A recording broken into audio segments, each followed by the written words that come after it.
오늘 본문 1, 2절을 보시면, 그리고 오늘 본문 전체를 보시면 사도 바울은 고린도 교인들에게 내가 너희에게 새로운 복음을 전하겠다고 한 것이 아니라 내가 너희에게 앞전에 이미 전해줬던 복음을 다시 너희에게 알게 하겠다, 다시 너희에게 복습시키겠다, 다시 너희에게 가르쳐 주겠다라고 그렇게 말하고 있습니다. 반복해서 이전에 배웠던 것들을 다시 알려주겠다는 것이죠. 복습시키겠다는 것입니다. 여러분, 사도 바울이 왜 복음을 가르치고 또 새롭게 반복해서 가르치는 이유가 무엇일까요? 그것은 그만큼 그들이 받아들였던 복음이 너무나도 중요하기 때문이고, 이 복음이 변질되지 않도록 지켜나가는 것이 무엇보다 중요했기 때문입니다. 여러분, 바울에게는 복음이 자신의 목숨보다 중요했습니다. 사도 바울은 복음을 전하려다가 몇 번이나 죽을 위기를 당하였지만 사도 바울은 멈추지 않고 복음을 전하기 위하여서 끊임없이 앞으로 전진하여 나아갔습니다. 왜냐하면 여러분, 이 복음은 자신에게서 나온 복음이 아닙니다. 자신이 만들어낸 복음도 아니었으며 바로 살아계시고 전능하신 우리 하나님의 아들이신 우리 주 예수 그리스도께서 자신의 목숨을 내어주시고 취하신 복음이기 때문에, 이 복음은 그리스도께서 죽을 수밖에 없던 죄인 중에 괴수였던 이 바울, 이 자신을 살려주실 뿐만 아니라 영광스럽게도 그 복음을 맡겨주셔서 복음을 전할 수 있도록 해주셨기 때문에 바울에게는 이 복음이 무엇보다 소중하고 중요했습니다. 이 복음은 교회의 보배입니다. 교회의 생명입니다. 교회에 아무리 많은 사람들이 있어도, 교회에 엄청 많은 금은 보화가 숨어 있어도 교회에 복음이 없다면 그 교회는 죽은 것이나 다름이 없는 것이죠.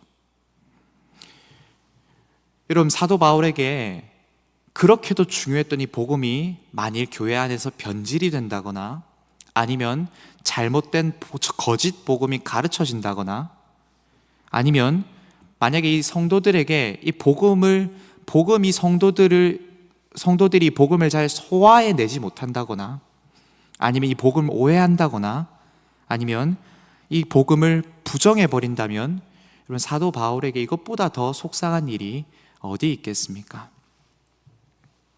사도 바울은 복음이 얼마나 중요했으면 갈라디아서에서는 만약에 누군가가 복음을 잘못 가르치고 거짓 복음을 가르친다면 그 자는 저주를 받을지어다 2번이나 반복하여서 저주를 퍼붓기까지 합니다.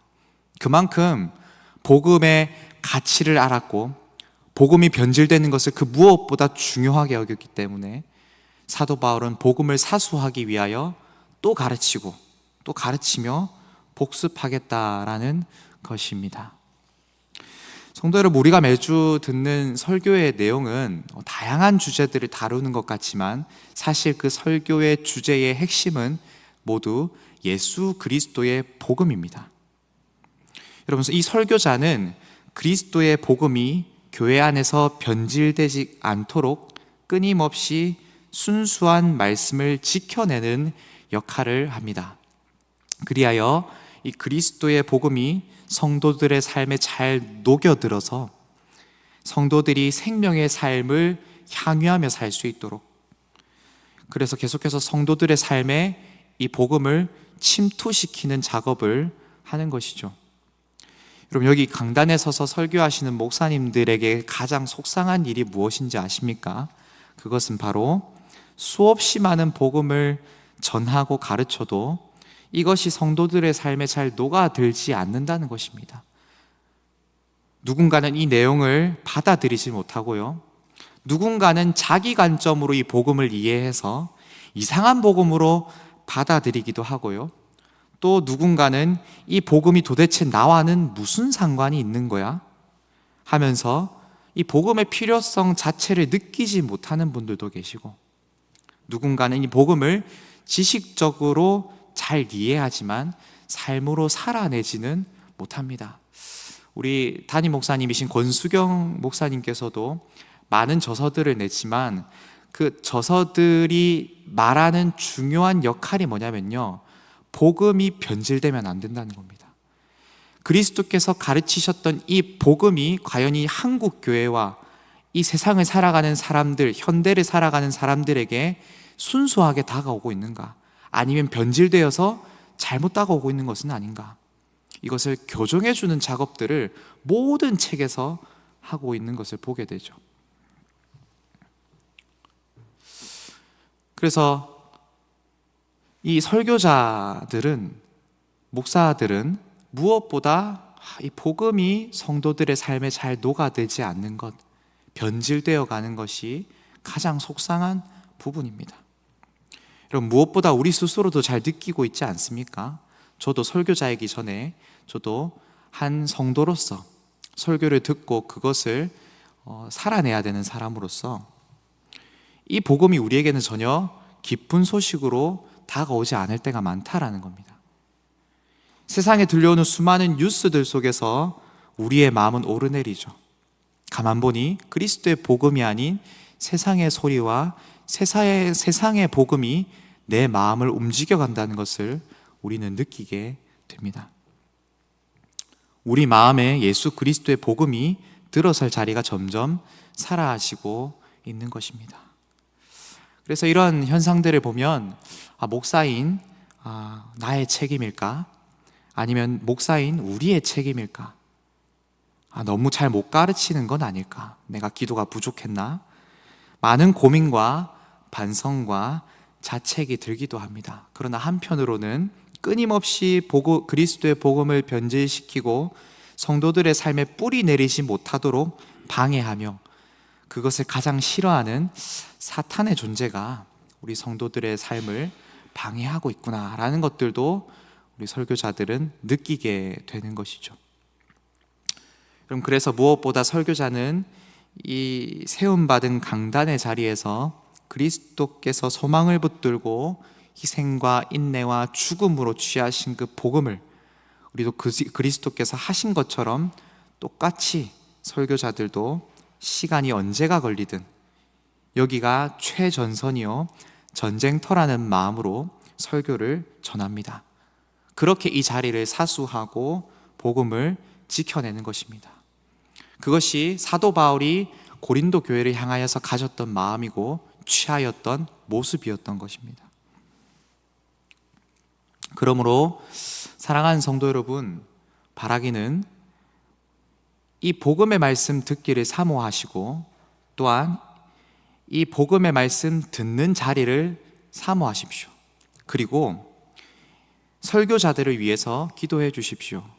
이 복음을, 순수한 복음의 말씀을 잘 선포할 수 있도록 이 설교의 강단을 위해서, 설교자들을 위해서 끊임없이 기도해 주시기를 바랍니다. 사도 바울은 2절에서 이렇게 말합니다. 너희가 만일 내가 전한 그 말을 굳게 지키고 헛되이 믿지 아니하였으면 그로 말미암아 구원을 받으리라. 여러분, 복음을 단순히 전에 들은 것만으로는 부족합니다. 그것을 헛되이 지키고, 그것을 굳게 지키고 헛되이 믿지 않아야 한다. 그리하면 그로 말미암아 구원을 얻으리라 라고 말하죠. 지키는 것이 무엇보다 중요하고 헛되이 믿지 않는 것이 무엇보다 중요합니다. 성도 여러분, 우리와 함께 이 복음을 지켜냅시다. 헛되이 믿지 맙시다. 여러분, 목사는 설교로 이 복음을 순수하고 올바르게 가르침으로 복음을 지키지만 또한 그 설교를 듣는, 복음을 듣는 우리 성도들은 삶 속에서 이 복음을 굳게 지켜나가야 할 것입니다. 여러분, 당시 고린도 교회에는 부활이 없다, 부활은 없는 것이다 라고 말하는 사람들이 있었습니다. 이 사람들은 실제로 그리스도의 부활 자체를 거부한 사람일 수도 있고요, 그리스도께서 다시 몸이 부활하진 않았다, 살아나지 않았을 것이다 라고 말하는 사람들도 있었겠지만, 아니면 그리스도의 부활은 인정하고 믿었지만 그래, 예수 그리스도께서 부활하신 거는 알겠어, 믿겠어 라고 하지만은 그 부활이 나와는 무슨 상관인데, 자신들하고는 아무런 관련이 없다라고 말하는 자들이 있었던 것 같습니다. 예수님께서 부활한 건 맞는데 그게 나와는 무슨 상관이야? 죽은 자는 부활이 없다. 그리스도께서는 부활하셨지만 우리는 부활하지 않는다. 이렇게 말했던 것 같습니다. 성도 여러분, 복음을 굳게 지키고 헛되이 믿지 않는 것은 어떤 것일까요? 그것은 단순히 복음이라는 것을 지식적으로 아는 것을 넘어서야 합니다. 그래, 예수님께서 죽으시고 부활하셨지. 예수님께서 우리 죄를 위해 죽으시고 부활하셨지. 이것은 우리의 지식입니다. 이것은 우리가 언제든 설교 때마다, 주일학교 때마다 듣는 지식입니다. 그런데 그것을 단순히 지식으로 그치는 것이 아니라, 그래서 예수님의 죽으심과 부활이 나와는 무슨 상관이 있는가? 이 질문에 대하여서 치열하게 답을 찾고 내 것으로 만들어야 하는 것입니다. 그것이 우리 성도가 복음을 지키고 헛되이 믿지 않는 것입니다. 성도 여러분, 그리스도께서 우리의 죄를 위해 죽으신 것이 기쁜 소식으로 다가오십니까? 날마다 그 복음을 붙잡으려고 하십니까?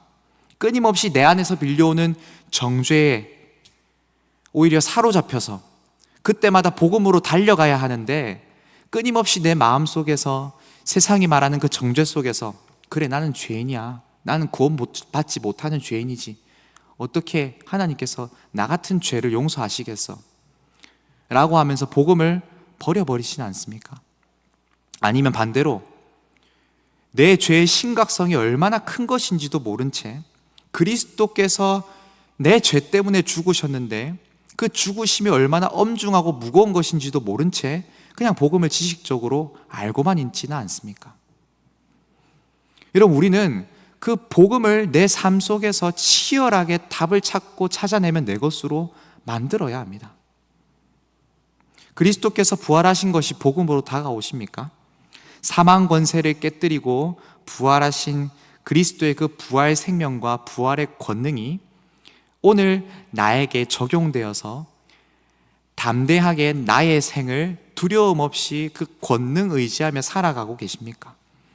그 부활 권능이 오늘 내 삶을 살리며 교회를 살린다는 것을 인정하면서 살아가십니까? 여러분, 우리가 항상 듣는 복음이 저와 여러분에게 기쁜 소식으로 다가와야 할 것입니다. 그래서 바라기는 그 복음을 치열하게 삶 속에서 지켜나가는 저와 여러분이 되기를 축복합니다. 그 복음이 우리의 것이 되기를 소망합니다. 이제 말씀을 맺겠습니다. 예수 그리스도께서 성경대로 우리 죄를 위하여 죽으시고 성경대로 장사 지낸 바 되셨다가 성경대로 다시 부활하여 살아나셨습니다. 여러분, 이 복음은 주님의 부활을 목격한 증인들이 목숨 걸고 전하여서 우리에게 전해진 복음입니다.